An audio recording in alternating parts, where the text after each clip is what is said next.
The fork slipped from my hand, clattering against the plate. Clarissa's words hung in the air like a bad smell. I've decided to sell my house and move in with you all. It will be such a blessing to have the family under one roof again. My mother-in-law smiled that sickly sweet smile she always used when getting her way. Beckett sat frozen beside me, his brow furrowed. Finn stared down at his half-eaten meatloaf, mercifully oblivious to the bombshell Clarissa had just dropped. "That's quite a decision, Mother," Beckett finally managed. "Don't you think you should have discussed it with us first?" Clarissa waved a ringed hand. "Oh, I didn't want to burden you both with it until I'd made up my mind. This way it's settled. No need for any fusses." My heart pounded as her real message sank in. She would be immovable on this, as she always was. Steam rolling her way into our lives, consequences be damned.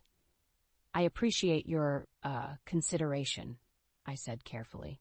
"But Beckett and I will need to discuss what that would look like for our family. There are a lot of factors to work through." Clarissa fixed me with a pointed look. "Like what, dear?"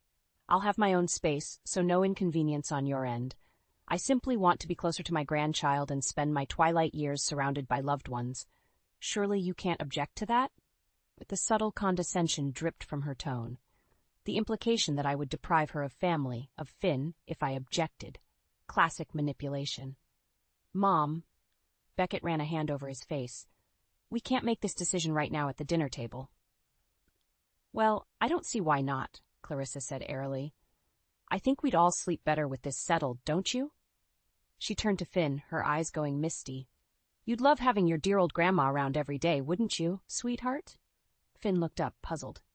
Sure, I guess." "There, you see, the matter is decided." She beamed at me triumphantly. My stomach twisted. I knew the reality. There would be no peaceful twilight years. This was about control, plain and simple. The start of her ultimate power play to run this household her way. I opened my mouth, ready to protest, to shut this down before it began. But Beckett's pained expression stopped me. He already looked so conflicted, so troubled by having to buck his beloved mother's wishes. So instead, I simply forced a smile and said, "We'll discuss it tonight after dinner, dear." The first battle was lost, but the war was only just beginning. Clarissa wasted no time making her presence felt. The very next morning, she was in the kitchen bright and early, tutting at the mess. "You really should start your day earlier, Juniper dear. A properly kept home is the hallmark of a good wife and mother." I grit my teeth, biting back the retort on my tongue as Finn wandered in, still bleary-eyed. Clarissa immediately zoned in on his unkempt hair and rumpled t-shirt. "Good heavens, does that boy ever look presentable?" She aimed a disapproving look my way. "You'd think his mother would take a bit more pride." "I'm proud of Finn just the way he is," I said tightly. "Now, if you'll excuse me, I need to start breakfast." Her lips pursed, but Clarissa merely nodded and stepped aside to make way for me. For now. Over the next few weeks, her comments became a constant needling drone, nitpicking my cooking, my housekeeping, my parenting, always with that same sugary sweet smile plastered on her face. "That's not how I used to make the meatloaf, dear. Let me show you the proper way. Did you not notice that stain on the sofa? Housekeeping was so much easier when the children were younger." Speaking of children, you simply must put your foot down with Finn's attitude. He's headed down a troubled path without strict discipline. The worst came at Finn's school arts exhibition. He had worked so hard on his painting series, prezipping quietly in his room for weeks. I was bursting with pride as we circulated the gallery, admiring his vibrant, expressive work. Until Clarissa's shrill voice cut through the crowd. "Well, I must say I'm quite underwhelmed by this juvenile scribbling. Constant doodling is no path to success." Finn's face drained of color. I watched his shoulders hunch, his eyes drop to the floor as snickers rippled through the event hall. "Mother," Beckett hissed, "what is wrong with you?" Clarissa blinked innocently. "What, I'm simply stating facts. Hard critique is the only way he'll improve." "That's enough." I cut her off, rage bubbling up within me. "You will not humiliate my son like that, do you understand?" For a moment, Clarissa actually looked taken aback. Then her mouth set in a hard line, and she fixed me with an icy look. "Your son, is it? We'll see about that." With that parting shot, she turned on her heel and stormed out, leaving me to deal with the fallout of her callous outburst. As Finn struggled not to cry and the other parents looked on with thinly veiled judgment, I saw only red. Something had to be done before Clarissa destroyed everything I held dear.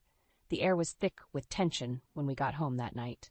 Beckett paced the living room, running his hands through his hair. "I can't believe she did that," he muttered for the 10th time. "So cruel and uncalled for." "This is exactly why I didn't want her moving in." The words burst from me in a torrent. "She has no boundaries, no filter, and she'll keep lashing out and humiliating us until she gets her way about everything." Beckett's head whipped around, his eyes flashing. "Don't talk about my mother that way." I gaped at him. "After what she did to Finn, you're taking her side?" "Of course not." He sank onto the couch, cradling his head. "But she's still my mother. We can't just kick her out on the street." "Even though she's making our lives miserable?" He looked up at me imploringly. "She'll get better, June. Once she's settled in, I'm sure this behavior will stop. We just have to set some clear boundaries." I barked out a harsh laugh. "Boundaries? Have you met your mother? She doesn't respect any boundaries except her own." Beckett flinched at my tone, and I instantly regretted my harsh words. This wasn't his fault, I knew that. "I'm sorry," I said, my voice softening. "You're right, we can't just kick her out, but we also can't just ignore how toxic she's being." He opened his mouth to respond, but a loud clatter from the hallway cut him off. Stomping footsteps, then the icy tones of my mother-in-law. "Well, I certainly hope you're proud of yourselves, squabbling over me like selfish children." Clarissa swept into the room, her face thunderous. In her hand was a ceramic figure from the mantelpiece, one that had been in Beckett's family for generations. "Your petty arguing must have knocked this priceless heirloom to the floor. An object like this belongs in a museum, not in the home of such careless ingrates." My mouth dropped open. I clearly remembered dusting the mantel that morning. The figurine had been securely in place. Beckett jumped to his feet. "Mom, that's not what happened at all. You're overreacting." "Am I?" She rounded on me, eyes blazing. "Well then, Juniper, please do tell us what careless act toppled this precious artifact. I'm all ears." I opened and closed my mouth at a total loss, because I knew, deep down, that her accusation was patently false. Clarissa's thin lips curled into a smile of pure vindication. "That's what I thought. Really, Beckett, I don't know how you can allow such a thoughtless, messy woman to raise your child." I saw red. Before I could stop myself, I stepped forward and slapped the vile woman straight across that smug face. Clarissa's head whipped to the side, her hand flying to her reddened cheek. She stared at me in utter shock. "Get out," I hissed through gritted teeth, "before I do something worse." "Juniper," Beckett's voice cracked like a whip. "What the hell is wrong with you?" The utter betrayal in his eyes sliced into my heart. In that moment, it was like the man I loved was a total stranger. While Clarissa worked to regain her composure, I took a shaky breath and held Beckett's gaze. "I'm done being your mother's punching bag," I said, my voice low. "Either you put a stop to this, or you'll have to choose between us." Heavy silence fell over the room. Clarissa was watching avidly, her lips curved into that same sickly smile I'd come to despise. Beckett's face was utterly inscrutable. I didn't wait for his answer. I simply turned and left the room, chest heaving. The war had been declared. There would be no more playing nice. The next few days were tense, to say the least. Beckett and I moved through the house like ghosts, avoiding each other in an uneasy truce. Clarissa, smug as ever, acted like nothing had happened. "Pleasant morning, isn't it?" She'd chirp as I grabbed my coffee and rushed out the door to work. Beckett wouldn't even meet my gaze. It couldn't go on like this. Either we dealt with Clarissa head-on, or our family would be torn apart. But I needed ammunition, a way to prove to Beckett just how vindictive and manipulative his mother truly was. That proof came from an unlikely source, Mrs. Pennington from next door. I was trimming the hedges when she popped her head over the fence. "Everything okay, dear? You look simply haunted." I paused, struggling with how much to reveal. Before I could stop myself, it all came pouring out. Clarissa's cruelty, the wedge she was driving between Beckett and me, her deranged lies. Mrs. Pennington listened intently, clucking her tongue. "I knew that woman was trouble from the moment she moved in. Mark my words, she's poison." My eyes widened. You've dealt with her before? In our neighborhood social club, she caused no end of dramatics. Mrs. Pennington's eyes narrowed. Kicked up an unholy fuss until she got her way about every little thing. Turned everyone against each other with her malicious gossip and lies. Why, by the time she left, the club was in utter shambles. I recognized the twisted genius of Clarissa's tactics all too clearly. Divide and conquer through relentless manipulation. If you've got recordings of her outrageous behavior, I'd be happy to corroborate your story, Mrs. Pennington added. My mind began whirling with the possibilities. I needed to gather evidence, proof that Clarissa's sugary words hid razor-sharp malice.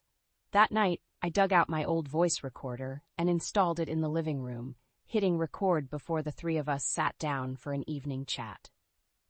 My, what lovely curtains, Clarissa gushed as soon as we got settled. Though I do think the salmon shades would be more complimentary in this space. I tensed, ready for her to let the insults fly about my decorating skills, but she simply smiled placidly and took a long sip of tea. The jibes started small at first. Judgmental little quips about my cooking, my outfit, my rebellious views on parenting as compared to her traditionalist ways. Then, right on cue, Clarissa turned her focus onto Beckett. Really, dear, I'm a bit worried about this new project of yours at work. It all sounds so very risky. Perhaps you should have consulted me before pitching it to your bosses. Thanks for the concern, Mom, Beckett replied through gritted teeth, but I've got it handled, Clarissa tutted softly. Yes, well, we'll see, won't we? I simply worry you've bitten off more than you can chew. Juniper's influence doesn't exactly inspire confidence, if you know what I mean. You could have heard a pin drop. I glanced sidelong at Beckett, whose face was mottled red with barely contained rage. That's enough, Mother, he warned in a low growl. But Clarissa merely shrugged, a sly smile playing about her lips. I'm only speaking the truth, dear.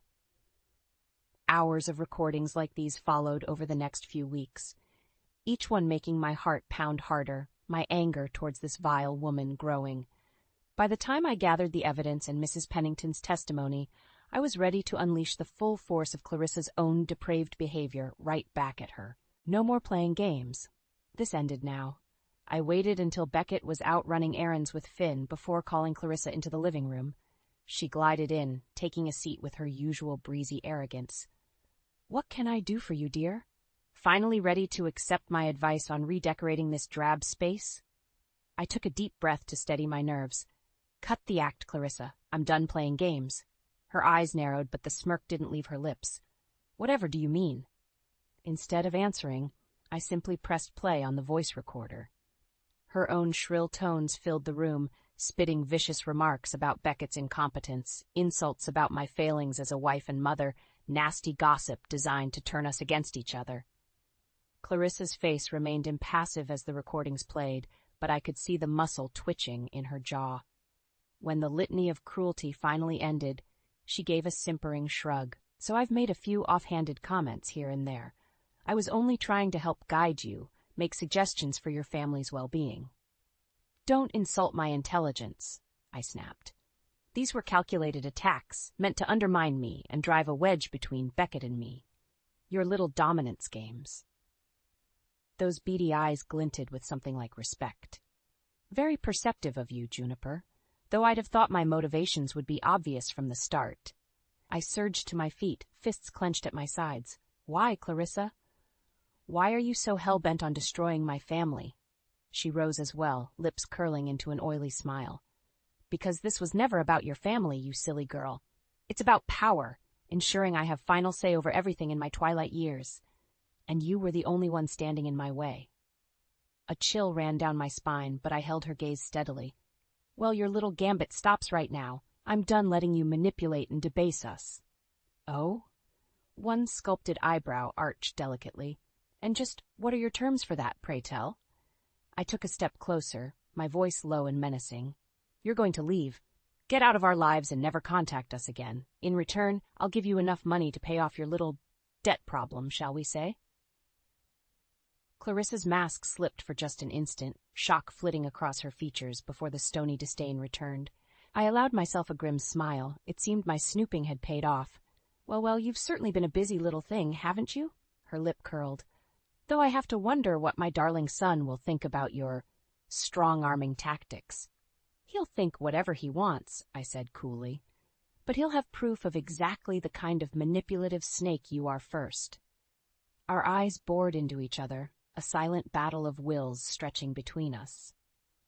Finally, Clarissa gave a stiff nod. Very well, you've made your point. I accept your generous offer, but be warned, the day will come when you regret pushing me away for good.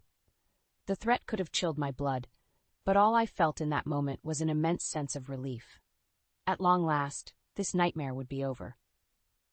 My hands were shaking as I laid out the place settings for our monthly family dinner. Clarissa sat primly on the couch, shooting me disdainful looks every few minutes. She hadn't taken my ultimatum well, that was for sure. The doorbell rang, announcing Beckett and Finn's arrival. Showtime. Hello, my dears. Clarissa was all sugary sweetness as they walked in, air kissing their cheeks. I'm simply famished, aren't you? Beckett eyed her warily but said nothing as we all took our seats around the dining table. An uneasy silence fell, only the clinking of utensils on china plates to fill it. Finn squirmed in his seat, looking from me to his grandmother with narrowed eyes. Finally, he couldn't take it anymore. Okay, what's the deal? He blurted out. You two have been acting super weird for weeks. I took a deep, steadying breath as all eyes swung towards me. Here went nothing. You're right, Finn, and it's time the truth finally came out.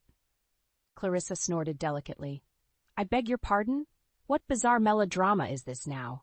Ignoring her, I produced the thick manila envelope I'd compiled, sliding it across the table towards Beckett. In that envelope is proof of who your mother really is, I said, keeping my voice carefully level. The manipulation, the cruelty, the pathological need to destroy us from the inside. Juniper! Clarissa gasped in overblown outrage. How dare you? But I cut her off with a sharp look. Don't bother denying it. I have hours of recordings, transcripts, testimonies, everything documenting your deranged vendetta against me and this family. Beckett said nothing, staring down at the innocuous manila envelope like a snake about to strike. Finn shifted closer, craning his neck for a better view. When Clarissa spoke again, her syrupy tone had vanished, leaving only an icy rasp. So you wish to slander and defame me? Very well. Get it over with, then. With trembling fingers, Beckett opened the envelope and began rifling through the papers inside. His brow furrowed deeper with every transcript, every damning piece of evidence. This can't be, he mumbled, shaking his head slowly. It's all true, I said, quiet but firm. Every vicious word out of her mouth, caught on tape. I clicked the voice recorder, letting Clarissa's shrill diatribes fill the air once more. Useless, ungrateful child. Of course he can't handle that deal without my input. No wonder Juniper is such a dismal failure at parenting. It's a miracle the boy isn't a delinquent yet. Perhaps I should take over the family finances before that silly girl drives us into the poorhouse. At last, I stopped the playback, letting the weight of proof speak for itself. Clarissa's face was mottled purple, a twisting sneer of pure loathing fixed on me. But I didn't flinch, didn't look away.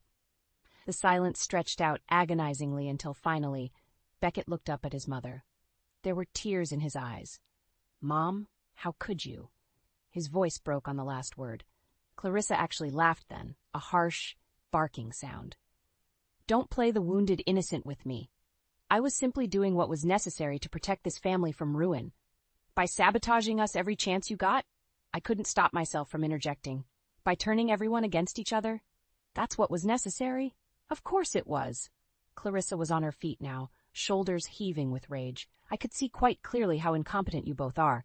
Beckett's career hanging by a thread, this house falling to ruin, poor Finn turned into a sullen delinquent under your lax, idiotic parenting. She whirled on Finn then, fixing him with a stare that could freeze lava. Just look at the way you present yourself. Sloppy? No ambition. Do you really want to end up a failure like your so-called parents? Don't talk about my parents like that. The retort was shouted with such raw fury, such rebellious vehemence, that we all fell silent in shock. Finn was on his feet too now, fists clenched and shaking at his sides as he faced down his grandmother with bravery I could scarcely believe. Mom and Dad have been nothing but supportive and loving. You're the failure, Grandma, and after everything I just heard, I want you out of our lives for good. Clarissa looked as though she'd been slapped. That was my son, showing the same fierce determination I felt in my bones to protect our little family, no matter what. With a cry of pure outrage, Clarissa swept from the room, nearly taking the front door off its hinges as she left. For a long moment, the three of us simply stared at each other in stunned silence. Then Beckett crossed the room in 2 long strides and crushed me in a desperate embrace. "I'm so sorry," he rasped against my neck. "I'm so sorry." We held each other for a long time after that, our family battered and bruised but still standing strong against anything the cruel world could throw at us. And for the first time in years, I could breathe freely once more. The silence that followed Clarissa's dramatic exit was deafening. Beckett and I simply held each other, letting the roaring in our ears gradually subside. Finn hovered nearby, looking shaken. At last, Beckett pulled back, cradling my face in his hands. His eyes were red-rimmed, glistening with unshed tears.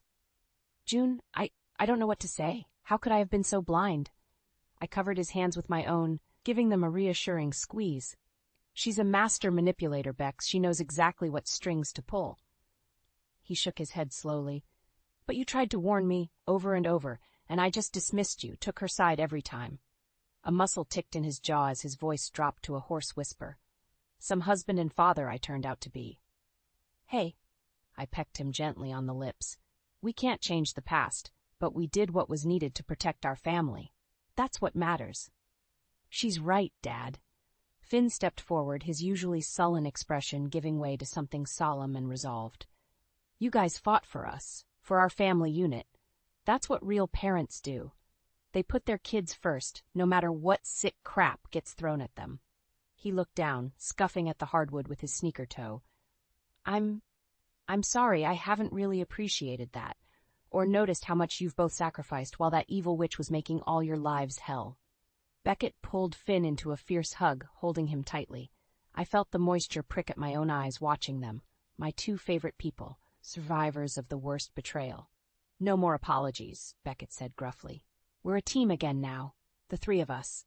Anything else, we handle it together. United front." Finn nodded wordlessly against his father's shoulder. When they finally separated, all traces of the moody teenager had left his face. He looked solemnly determined. "So, what's the plan? Do we go to the cops, file a report about her?" I shook my head. As satisfying as that sounds, it's not worth dragging this ugliness out any further. She's gone from our lives now. Best to let her disappear for good. Beckett nodded in agreement.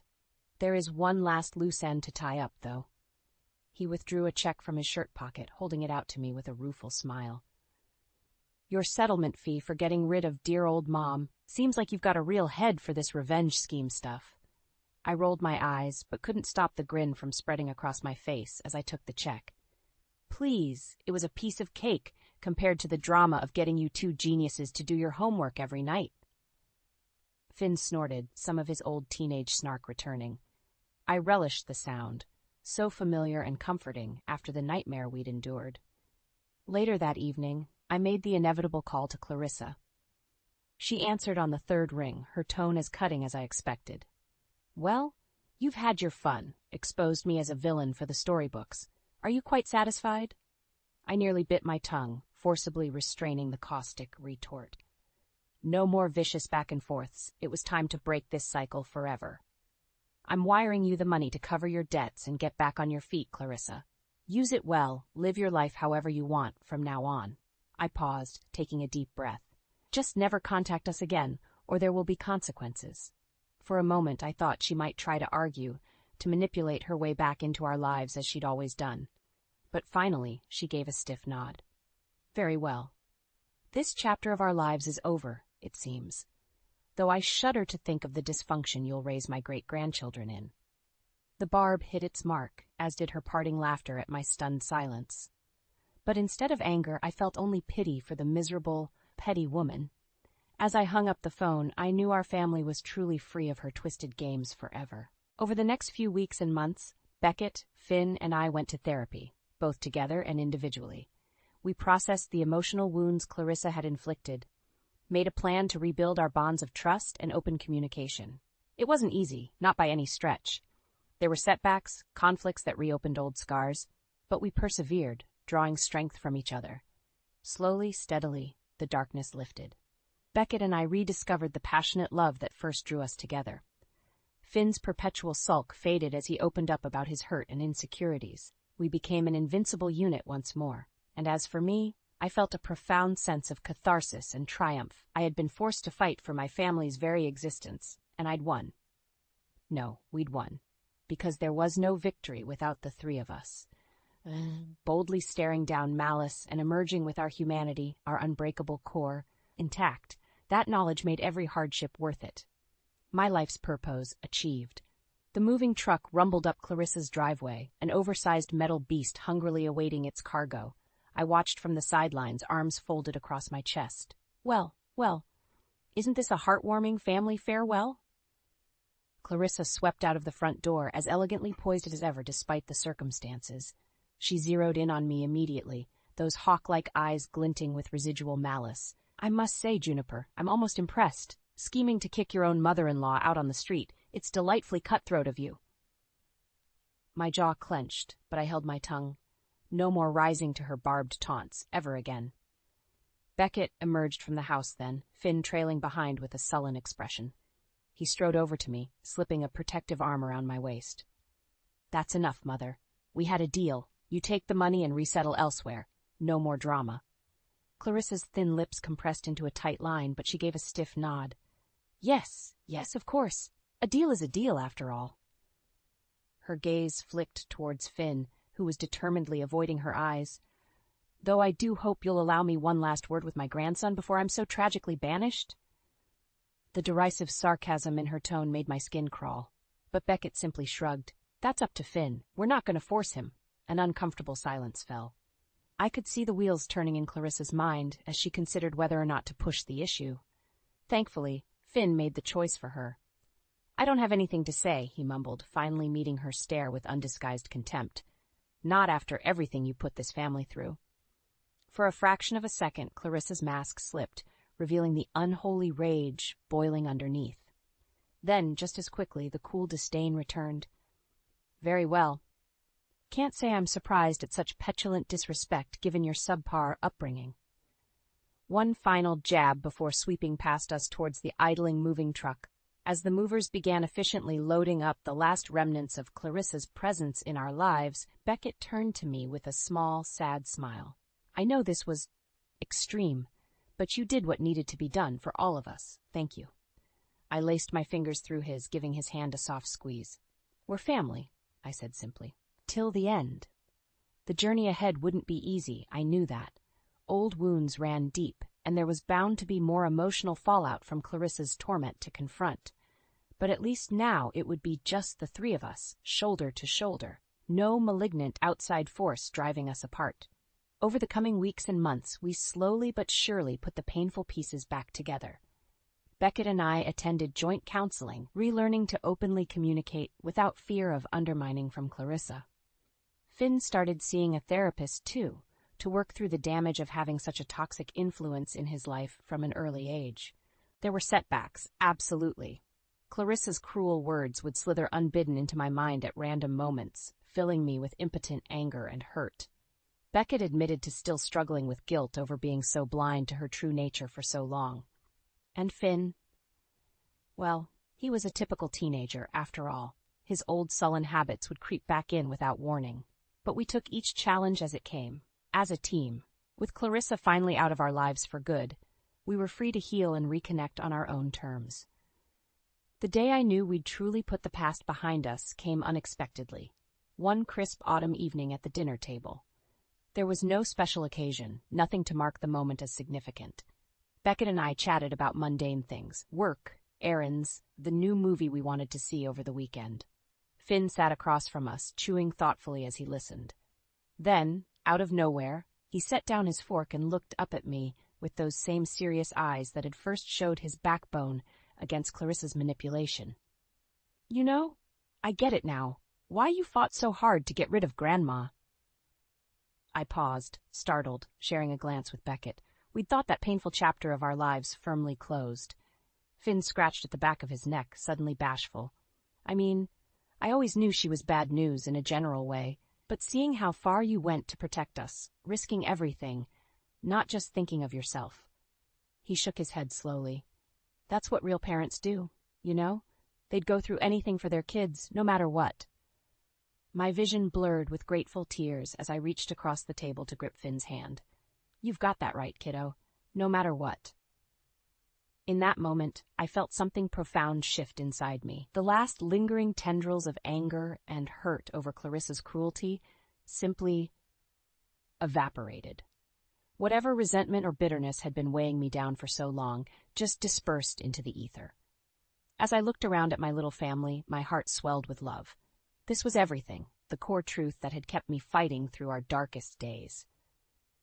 Beckett and Finn were my world, and I would walk through fire 1,000 times to keep them safe and happy. The past was just that, past.